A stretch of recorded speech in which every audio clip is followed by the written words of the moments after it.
Hey man, just checking in. Diversifying your music is super cool. It's one thing that's helped me grow as an artist, become better. I explored genres, I've heard new things, and it's made me want to add different things and make my music more well-rounded.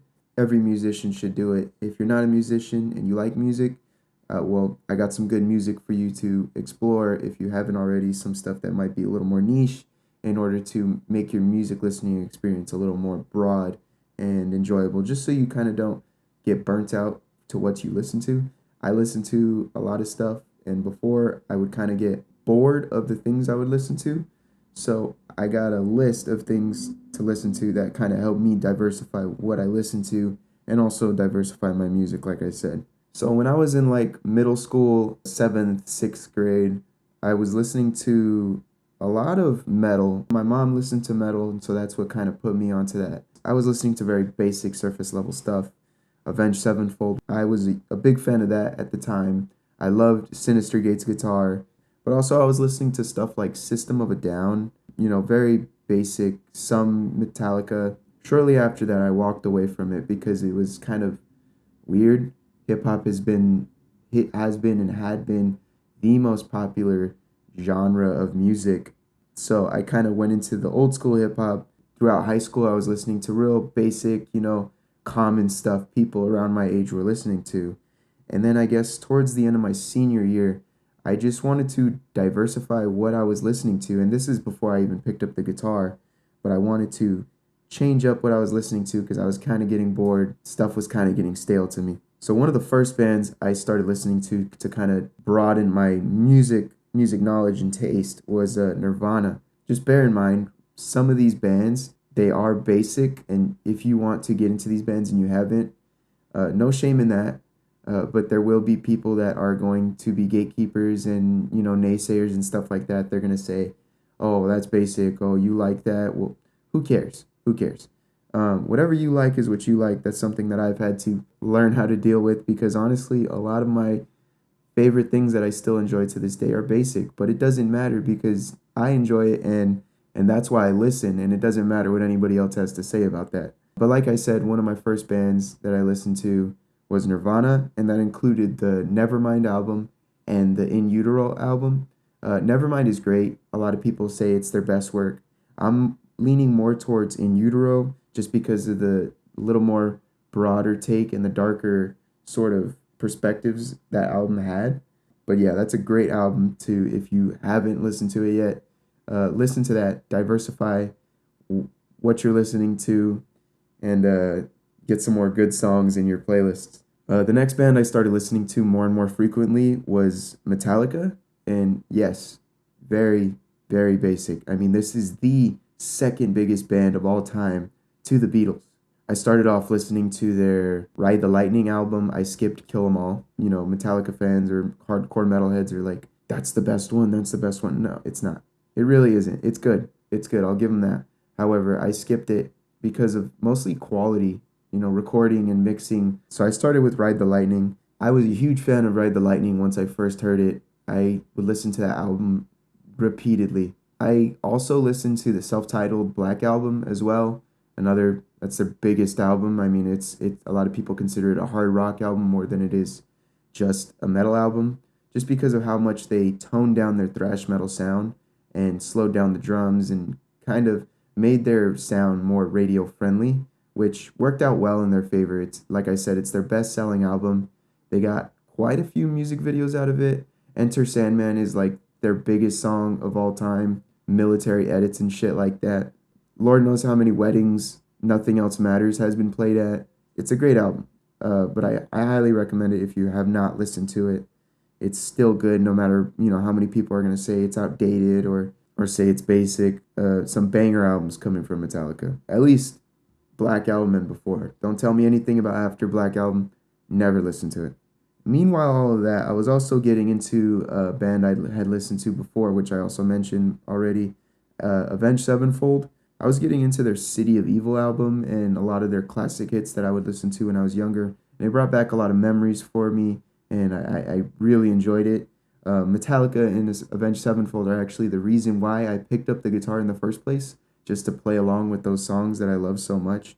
as I continued listening to Avenged Sevenfold, I got into the Nightmare album and the Stage album, which are both great albums in their own way. Nightmare is the quintessential Avenged Sevenfold album. It's their sound polished to a T, and the Stage is more of their experimental, later, I guess you could say when they got bored, they started getting into synths and, a bunch of different things pertaining to their instruments. A little bit after that, I started getting into Deftones, which is still to this day, I have to say, my favorite band because there isn't a single album by them that I don't like.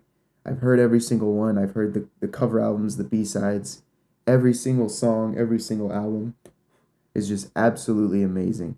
It is right up my alley. I can't really, no other band has ever come close to having that much music and that much music that I like.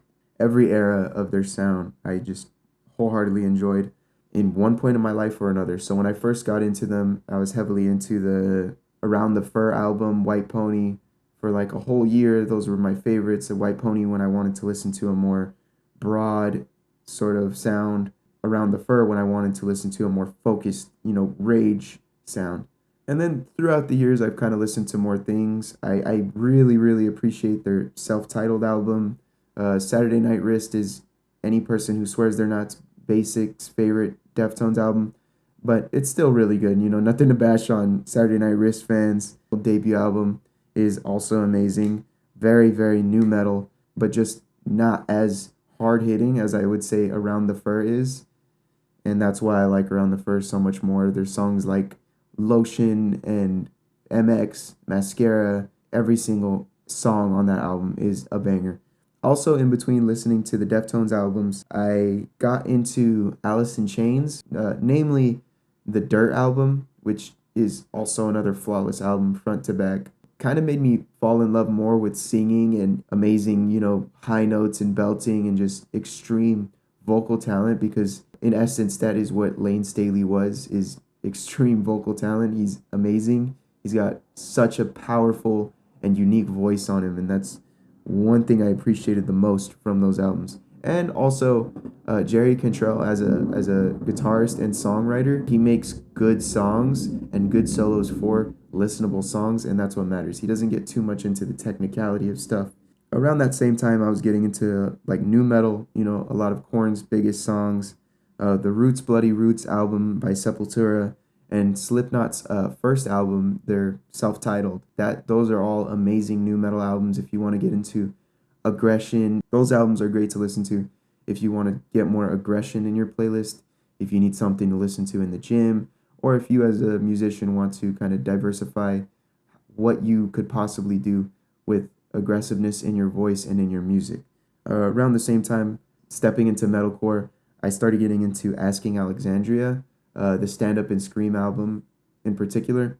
One of my favorite metalcore albums. I think the chugs they chug and the leads they scream, and the vocals are really good. The vocalist whose name I cannot remember right now, he has a good high vocal but also a low guttural, and he switches between them quite frequently, and it mixes really well in between to make a full sound of an entire song. The drums are amazing. They're super tight and on beat, a lot of double bass, a lot of, slow breakdown sort of sounds. They do a lot of good stuff. And it's, again, aggression. There's a lot of good things to listen to there. This one's a little left field, but I started getting into Radiohead, particularly their OK Computer album. This album, front to back, is perfect. It's amazing. And like I said, this wasn't really a sound that I had listened to in depth before. Generate a greater appreciation for doing things other than the basic songwriting structure. Paranoid Android doesn't really follow the basic song structure, but it was so amazing in the way that it presented the songs and the chord shapes and the sounds, the chord progressions that they used.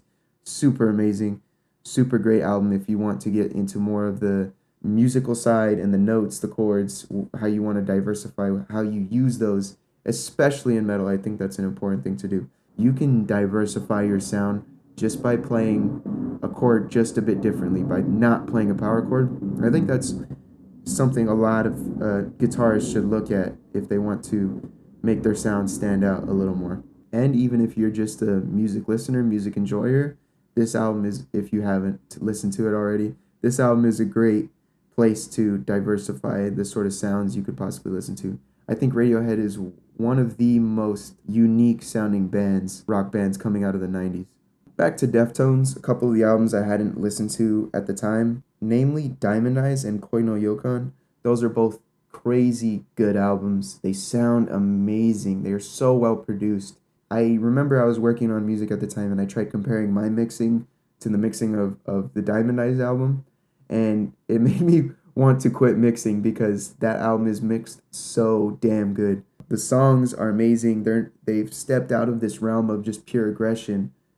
Some songs do fulfill that, but they also have these beautiful soundscapes of expanding synths and just wall of sound guitar and tight groovy drumming. And the bass as well also does a lot to keep it separate from the guitar. The bass stands out as its own instrument. He does his own thing, and it all sounds amazing. It's all wrapped up in this beautiful package, and Chino Moreno floats along the instrumentals just so effortlessly. He just picks the right notes and the wrong notes that sound great, and the songs are all amazing. Definitely give those albums a listen. Another sort of genre, I guess I could say in general, that I listened to, mostly because of my vocalist at the time who was into a lot of this sort of sound. It was deathcore. I got into some deathcore mostly for the heavy guitars, just so I could learn how to make our sound more aggressive, mostly so it could mesh with my vocalist vocals. But deathcore does have a lot of aggressive sounds that you could listen to that are a little more technical to figure out how you could improve your guitar playing. Deathcore provided me with a better window to see how people make their guitar playing sound more aggressive, the tone, the technicality of it, and it definitely helped me become a more well-rounded guitarist. And then back to Deftones, the final two albums Deftones has put out at the time we're talking right now, Gore and Ohms. Gore is by far their most experimental album. A lot of people don't like it. A lot of people call it weird. I was a huge fan of it once I heard it. I think it took a couple listens for me to get into it, but once I got it, it was one of my favorite albums by them for a while. Most definitely my favorite song from that album is Acid Hologram. It has such heavy guitar and beautiful vocals on it. It is by far my favorite, but not to discredit every other song on that album. Every other song is amazing in their own ways, and you should definitely give Gore a listen. And then back to the Ohms album, I have to say my favorite song used to be Pompeii off that album. It's beautiful and heavy at the same time, but now I think it's This Link Is Dead, just because of the incorporation of synths and just the technical sound of it. The drums, they really push. It's got like this upbeat and sort of a frantic sound about it. Definitely recommend listening to those songs and those albums in entirety if you have time. Shortly after listening to those albums, I kind of wanted to diversify my sound in a modernly aggressive way. So I started listening to Loathe and Vane FM.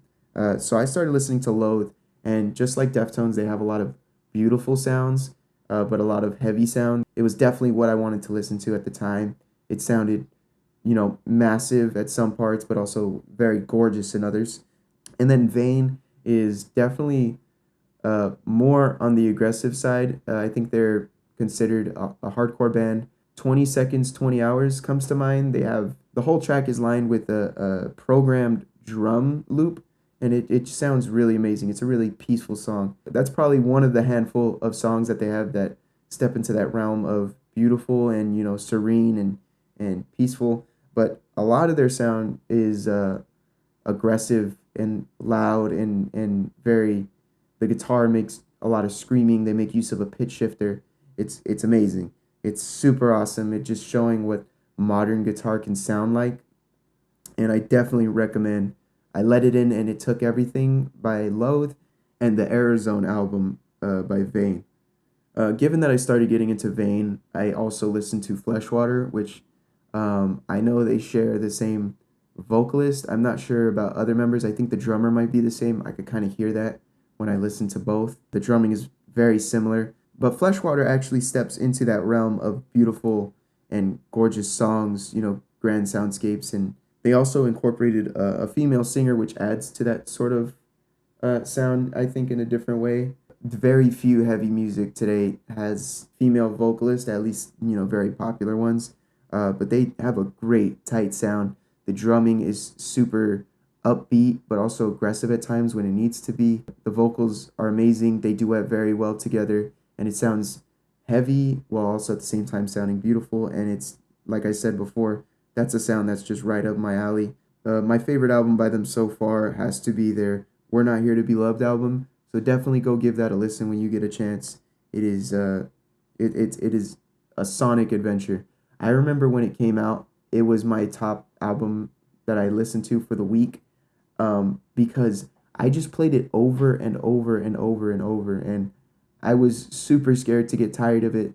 But to this day, I still listen to it from time to time, and I have never gotten sick of it. It is amazing. I definitely listen to it less, but it is still as good as it was when I first listened to it. And it definitely inspired me to take more of a vocal approach to my songs and diversify what I do with my music. Back to the aggressive side of my musical journey, I started listening to a band that I had kind of swore off for a long time because I thought it was just old racist guys. Um, it's Pantera. Pantera. Pantera, I listened to Cowboys from Hell, and then I listened to Vulgar Display of Power. I also listened to Far Beyond Driven, and I think in particular, my favorite album that I listened to out of all of them, it has to be a tie between Far Beyond Driven and The Great Southern Trendkill. They both just have such amazing songs that are very heavy, but also some songs with beautiful parts, like Floods, the outro is amazing, and TikTok was infected by it. Amazing songs, amazing albums. All four of those albums I can say are really good. Outside of that, I can't say my expertise holds so well, but those albums in particular, if you want to learn more about aggression in your music and how to incorporate more aggression into your music playlists, that those are definitely some great albums to do that. They are one of the last bands to like not compromise with the heaviness and sound. At least one of the big ones, I'll say that. And it just feels so pure and so raw, and I love it. Kind of toning it down a little bit. These are some, I guess, smaller stuff I started listening to at the time, just to kind of, as I more so branched out my music taste. I listened to a little bit of Title Fight, songs like 27 and Murder Your Memory. Those are amazing. Serpent Skirt by Cocteau Twins is one song that had me in a chokehold for a while. And then some of the Typo Negative, the very popular songs, I can't lie, they're very popular. If you tell somebody these are your favorite ones, they're going to tell you you're basic and you're a poser.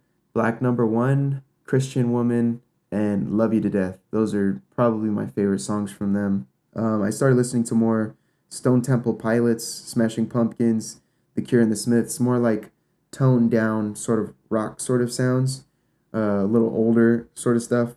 My favorite Stone Temple Pilots song has to be Plush. I started listening to the Pumpkins. The Pumpkins kind of, the magic wore off for me, but 1979, Mayonnaise, stuff like that I was really appreciative of.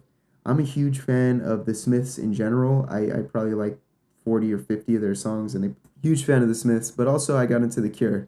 A little bit more of their basic stuff, but I still really enjoy those songs all the same. And then these are a little bit of like niche pulls in particular that I think everybody should listen to, just to give it a shot. These songs are I Love You, Gold and Blue, and Girl Boy.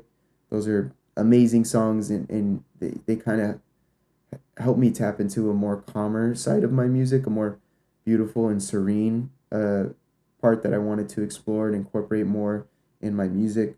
This also leans into the next thing I started listening to more, which was Bjork, a kind of crazy pool after everything I've kind of told you. She's an Icelandic pop artist from the 80s into the 90s, and she still makes music, I think, to this day. Possibly she's made music all up until today. The album I got into in particular was Debut, and I have to say my favorite songs off that album were Venus as a Boy, like Someone in Love, Come to Me, and Aeroplane. Those are amazing songs. They're really good. I think everybody should listen to them at least once. Listen to that whole album, Debut. Promise you, there's got to be at least one song in there that you will like. As I kept making music, I started getting into more electronic sort of sounds. I started off listening to more basic stuff. I started listening to more house music, and then eventually I got into Machine Girl. My favorite song from Machine Girl was Scroll of Sorrow. It still is to this day. It is equally parts beautiful, and it has amazing notes and chords, but it also has other parts where it just has a groove and a swagger about it that is undeniable. Definitely recommend that song to anybody trying to get into electronic music. But yeah, that's most of the music that's helped me grow into the musician I am today. I still have a lot of growing to do. I'm still going to be listening to a lot of different stuff. But yeah, I definitely recommend all of this stuff to anybody that has not listened to it, anybody trying to diversify what they listen to, or in particular, any musician that's trying to diversify what they make and enjoy and consume. Because at the end of the day, as a musician, what you consume is what you're putting out. It's just what your spin on it is. So yeah, let me know some of your favorite songs, favorite albums, favorite stuff in general, favorite artists. I'm all ears. I love listening to new music. But that's all. I appreciate it. Thank you. Good night.